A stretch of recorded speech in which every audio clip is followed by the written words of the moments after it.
მოგესალმებით და მინდა პირველ რიგში ყველას ძალიან დიდი მადლობა გითხრათ. აქ მოსვლისთვის. დღეს, იმიტომ რომ დღეს ჩვენ აქ ვდგავართ. იქითკენ არის სიცარიელე. აქ არის საზოგადოება. იქითკენ არიან ჩაკეტილები. ჩვენ ვართ გარეთ.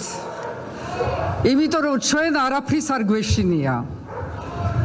არაფრის არ გვეშინია, არც გისოსების, აგერ არის გისოსები და არ გვეშინია. მე მინდა თქვენ გითხრათ და თქვენ ჩაგაბაროთ ანგარიში. 6 წლის წინ მე დავდევი ფიცი კონსტიტუციაზე, მაგრამ კიდევ უფრო ქვეყნის მიმართ ერთგულებაზე. და თქვენს მიმართ ერთგულებაზე. ამიტომ ვარ მე დღეს აქა. და ეს ერთგულება არაფრით არ შეიცვლება. მე ვიქნები სასახლეში, თუ ვიქნები სასახლის გარეთ. მე აქედან გამოვალ, თქვენთან გამოვალ და თქვენთან ერთად ვიქნები.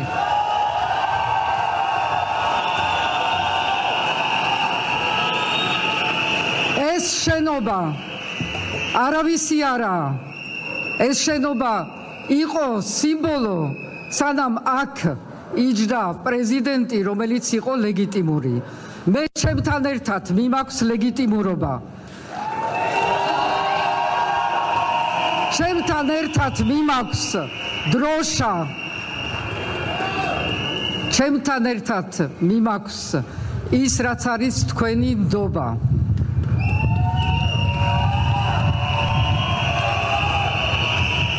და ეს სასახლე უნდა დაუბრუნოთ ორბელიანებს. მათი არის, მათ წართვეს და მათი იქნება მუდმივ. და მე მინდა რომ ეხლა თქვენთან ერთად დავფიქრდეთ იმაზე, თუ რას ნიშნავს ლეგიტიმურობა. ლეგიტიმურობა მოდის მხოლოდ ერთი წყაროდან და ეს წყარო ხართ თქვენ. იქ სადაც ხალხის ნდობა არ არის, იქ ლეგიტიმურობაც ვერ იქნება. და მე ამიტომ გამოვალ თქვენთან და თქვენთან ვიქნები. რატომ დღეს?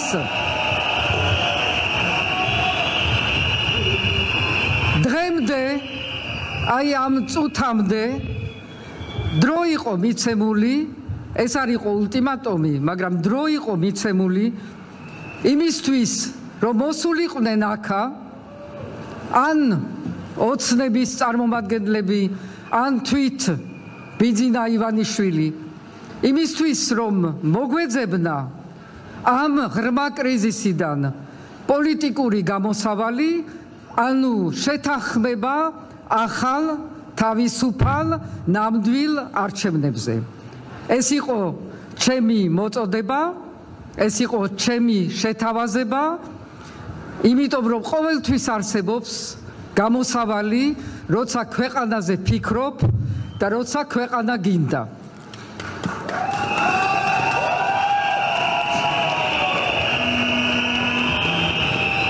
აქ არავინ მოსულა, თქვენს ხედავთ.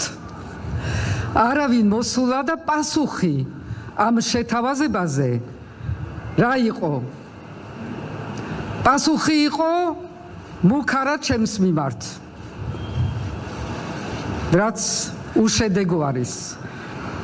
პასუხი იყო ცინიზმი თქვენს მიმართ, რაზედაც ასევე ამას არანაირი შედეგი არასოდეს არ ექნება. პასუხი იყო რეპრესიები, ძალადობა.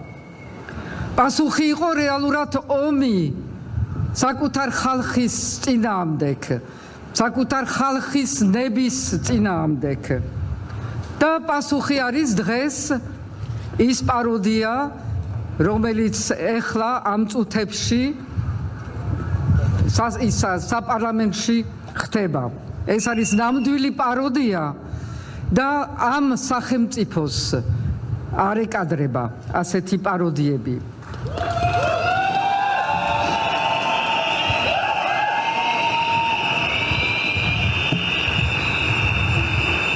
და იმიტომ რომ იქ არის პაროდია, ამიტომ არის ეს განსხვავებული ორი სურათი. იქ არიან ჩაკეტილნი, შეშინებულნი,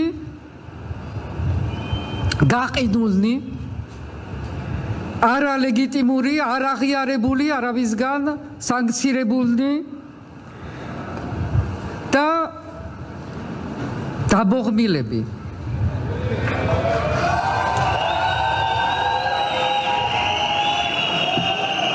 ჩვენ ვართ ღია, თავისუფალნი, ლაღი, მშვიდნი, ძალიან მშვიდნი და ჩვენთან არის სიმართლე, იმიტომ ჩვენთან არის სიყვარული. ჩვენთან არის ქვეყნის სიყვარული და ჩვენთან არის რაც შეიძლება კიდევ უფრო მნიშვნელოვანი იყოს ერთმანეთის სიყვარული და ამიტომ არის რომ ჩვენ გავიმარჯვეთ.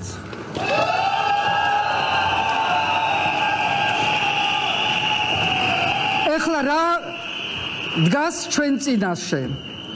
ქვეყანა შესული არის, შეიყვანეს ტოტალურ კრიზისში. დაიწყო ეს არჩევნების გაყალბებით, ტოტალურ გაყალბებით, რამაც გამოიწვია ის შედეგები, რაც ჯერ დღეს გვაქვს სახეზე.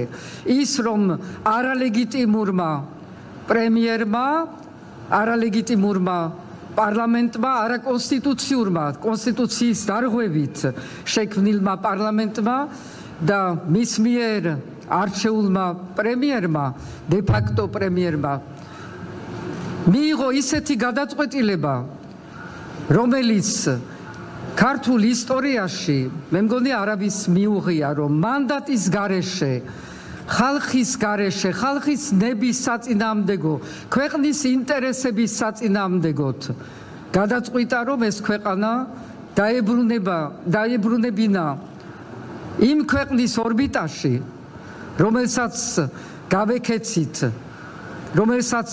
რომლისგან განთავისუფლდით და რომლის მიმართ ბრძოლა იყო ქართული ისტორიული ბრძოლა. ამისი უფლება არავის არ აქვს არასოდეს, არ ქონდა არასოდეს და მით უმეტეს არა ლეგიტიმურ მთავრობას და პრემიერს და მმართველ პარტიას. ამიტომ ამის უფლება არ მიეცით თქვენ და დგახართ 31 დღე ხდება, დგახართ ამის საჩვენებლად, რომ ამას არ შეეგუებით, არ შევეგუებით, არ მივცემთ ამის უფლებას. ამას მოყვა და კრიზისი ამითი არის ტოტალური.